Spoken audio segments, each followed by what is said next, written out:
भगवान शंकर के मंदिर में अपन पाँव को मोड़ के बैठते हैं, हाथ जोड़ कर बैठते हैं, क्योंकि अपने दिल को मोड़ना है परमात्मा की ओर, भगवान की।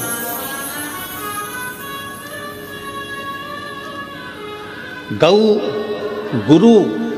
गुरु के सामने भी अगर आप पाँव पसार कर बैठे हो, पाँव लंबा कर कर बैठे हो, गुरु कुछ नहीं बोलेगा, कुछ भी नहीं बोलेगा गुरु। गाय भी कुछ नहीं बोलती अगर पाँव लंबा कर कर बैठे हो तो, और गोविंद भी कुछ नहीं कहते पाँव लंबा कर कर बैठे हो। पर याद रखो, गौ भी नहीं बोलेगी, गुरु भी नहीं बोलेगा, गोविंद भी नहीं बोलेगा।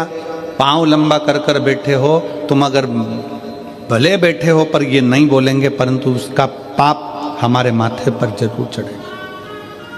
इसलिए गौ, गुरु और गोविंद के सामने पाँव को लंबा कर कर नहीं, पाँव समेट कर बैठना चाहिए, मोड़ कर दिल को परमात्मा में छोड़ना चाहिए और भगवान की भक्ति को धारण करना चाहिए। बोल बम का नारा है,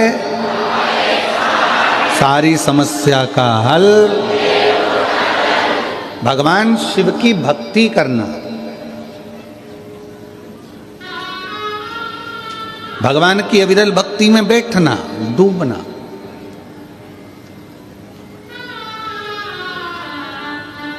कभी कभी शंकर के मंदिर में अगर आप जाते हैं, भगवान को जल चढ़ाने के लिए जाते हैं, शिव महापुराण की कथा में जाते हैं, तो भगवान को दिल से प्रार्थना कर निवेदन भी करना चाहिए कि आप सपरिवार, शंकर जी से ये नहीं कहना कि अकेले, शिव जी से कहना सपरिवार आप हमारे घर पधारो। प्रतिदिन, हफ्ते में एक बार, 15 दिन में एक बार भगवान से प्रार्थना करो कि हमारे यहां तुम्हें आना है।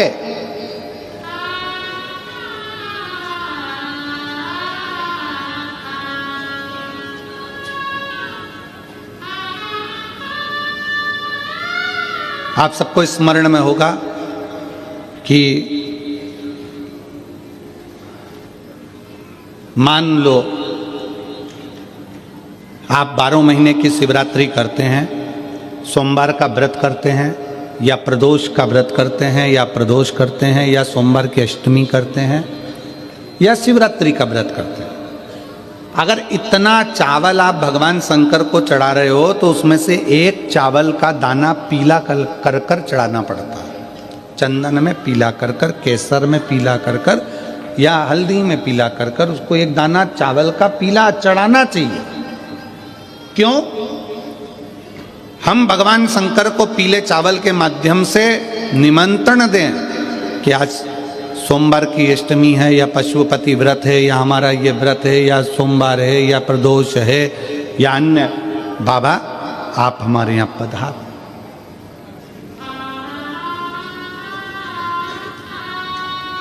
आप हमारे यहाँ पधार, एक निमंत्रण। आप, हम इधर छत्तीसगढ़ में होता है कि नहीं होता हमको नहीं मालूम, पर हमारे यहाँ पहले के समय में ऐसा होता था, ये पत्रिका नहीं छपती थी शादी की, केवल एक छपती थी लगन पत्रिका। पंडित जी लिखते थे ब्राह्मण देवता, और ब्राह्मण देवता लगन लिखकर उसको बांधकर खवास को देते थे, और खवास नाई उस लगन पत्रिका को समधी के घर लेकर जाता था। इधर होता था कि नहीं होता हमको नहीं मालूम। ये शादी की जो पत्रिकाएं छपती है ये पहले नहीं छपती थी। पहले जाते थे दर दरवाजे, प्रत्येक घर के दरवाजे पर जाकर पीला चावल देते थे,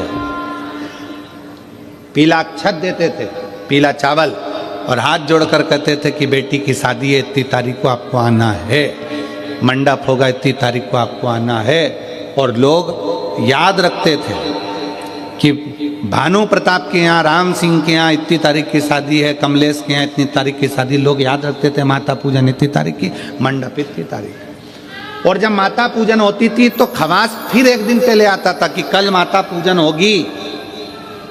मंडप होता था तो खवास फिर एक दिन पहले आता था कि कल मंडप इतनी बजे होगा। फिर खवास आता था बारात इतनी बजे लगेगी, जनवासे में बारात इतनी बजे पहुंचेगी। फिर होता था भावर इतनी बजे होगी, कन्यादान इतनी बजे होगा। पहले निमंत्रण मुख से दिया जाता था, प्रेम से दिया जाता था, खुद पहुंच कर दिया जाता था, स्वयं जाकर निमंत्रण के रूप में बोला जाता था। आज का ज़माना व्हाट्सएप का, आज का ज़माना फेसबुक और यूट्यूब का, आज का ज़माना सोशल मीडिया का, सब बंद हो गया। अब तुम मोबाइल पर बोल देते हैं कि आना, मन नहीं है बुलाने का तो भी कहना पड़ रहा है कि आए तो ठीक, नहीं आए तो बहुत अच्छा। सोशल मीडिया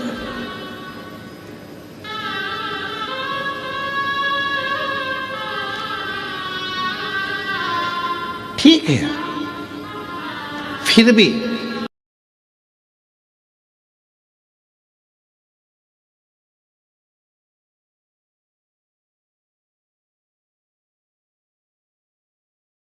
का कनेक्शन है वो फोन, मोबाइल के एक मैसेज से, फोन से आ जाता है, जिससे दिल का कनेक्शन, उसको पत्रिका की जरूरत नहीं पड़ती।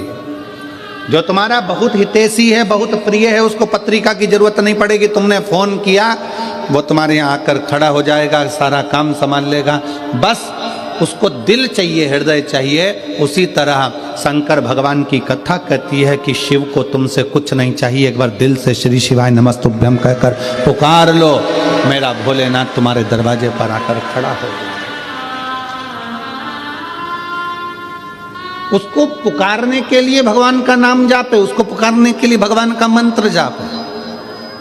दुनिया के लोग कहते हैं श्री शिवाय नमस्तुभ्यम में ऐसा क्या है? हम कहते हैं विद्येश्वर संहिता शिव महापुराण की पढ़िए, उसको अच्छे से अध्ययन करिए, उसमें आपको मिलेगा कि किसी श्री शिवाय नमस्तुभ्यम बोलने वाले का मात्र मुख का दर्शन कर लो तो हजारों अश्वमेध यज्ञ का फल मिल जाता है, सारे पाप समाप्त हो जाते हैं, सारे पाप समाप्त।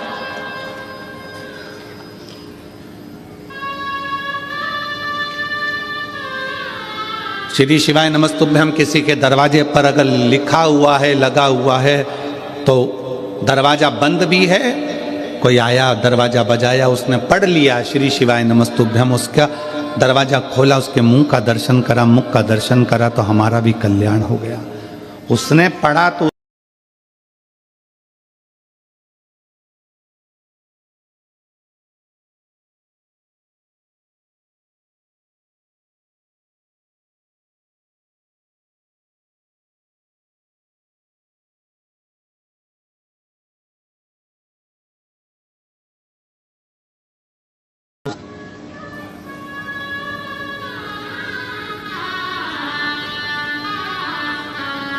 अविरल भक्ति अपने भीतर उतारी है, अपने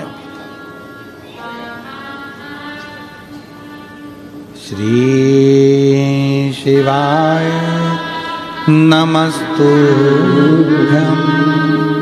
श्री शिवाय नमस्तुभ्यम, श्री शिवाय नमस्तुभ्यम, श्री शिवाय नमस्तुभ्यम, श्री शिवाय नमस्तुभ्यम, श्री शिवाय नमस्तुभ्यम, श्री शिवाय नमस्तुभ्यम, श्री शिवाय नमस्तुभ्यम, श्री शिवाय नमस्तुभ्यम, श्री शिवाय नमस्तुभ्यम।